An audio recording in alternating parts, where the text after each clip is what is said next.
No. Then very good. Colleagues, using the Congressional Review Act to overturn waivers puts polluters in charge of government policy. In 1970, Congress passed the Clean Air Act. The law explicitly states that individual states like California can enact stricter emission standards to protect the environment if they receive from the Environmental Protection Agency a waiver. And states like Oregon can adopt those standards if they so choose. Since then, California has applied for, well, about 100 waivers. They have made vehicle emissions 99% cleaner than they were in 1970. I remember going down to Southern California in the early 80s and seeing how incredibly polluted the air was near LA. And I thought, how can anyone live here? It hurts your eyes, it hurts your lungs.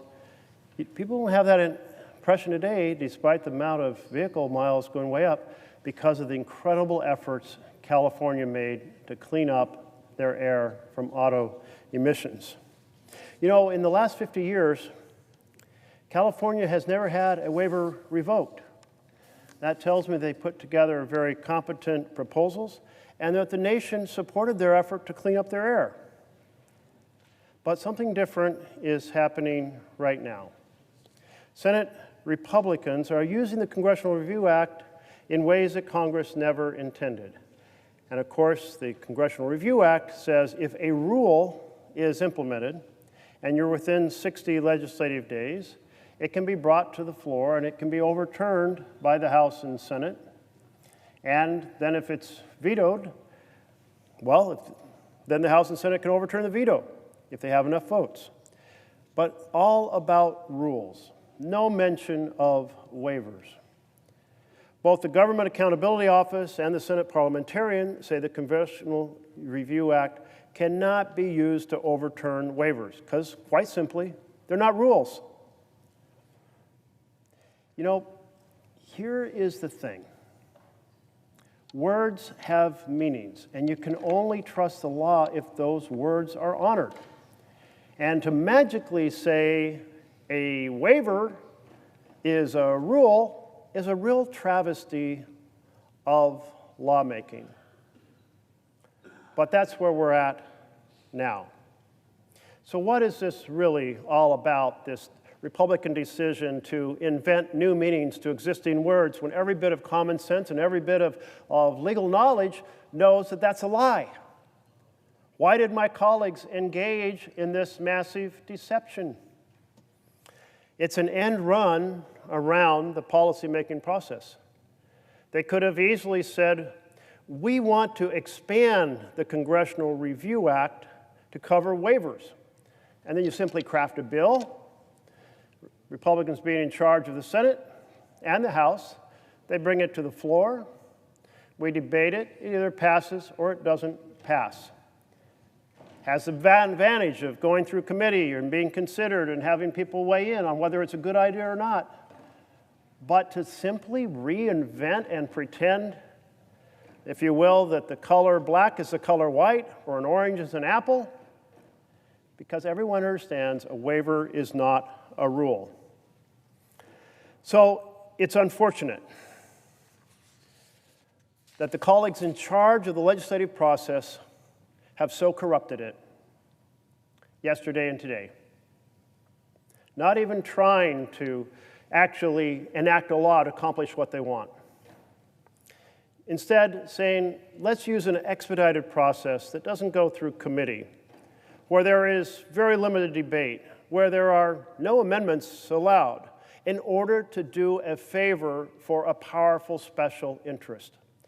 What does that tell us about government in the United States? My colleagues are choosing to be the agents for the powerful by inventing new meanings to words that don't exist, meanings that are not supported by the parliamentarian, they're not supported by the General Accounting Office, Government Accounting Office, GAO, because they are so dedicated to pulling the strings of government on behalf of the fossil fuel industry. That is corruption, plain and simple, on full display before the American public. That's what's happened. Think about what this means for the future of this nation. You can't count on a waiver staying in place. So how do you make decisions based on getting that waiver? Or you get a license from the government, but a license, maybe that looks a lot like a rule. It's an act of government, it's a decision. How's that different than a waiver? You can't count on that license not being taken away by this body. What about a grant? A grant is a government decision, kind of like a waiver, except has money accompanying it. So now a grant can be brought here to the floor and wiped out. What about a permit? A permit is very close to being a waiver, saying, hey, you can undertake this process, we're giving you permission. Well, that's what a waiver does. It says, yes, you can undertake that process.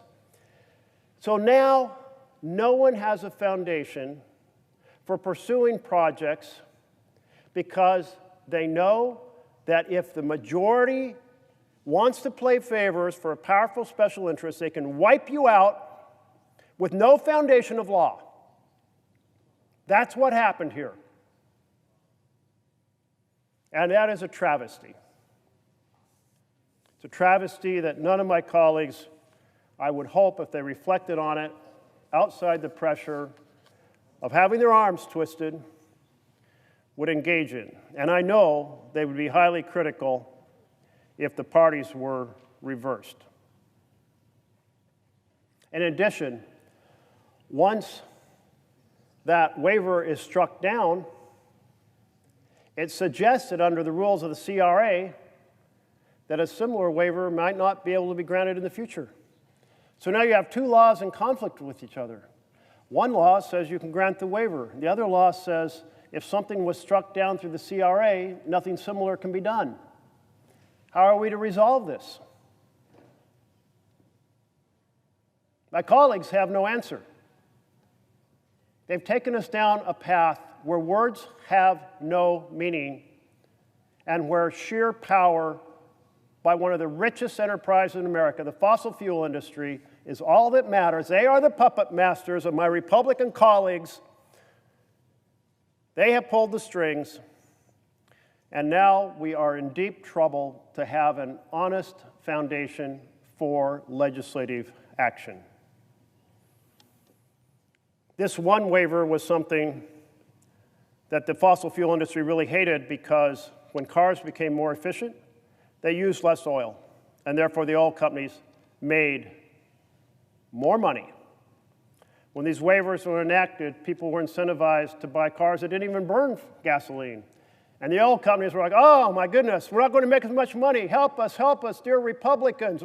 Help us out here. Invent something. Change the meaning of some words. Find some way to go past the normal legislative process to somehow deliver what we want. And my colleagues obliged.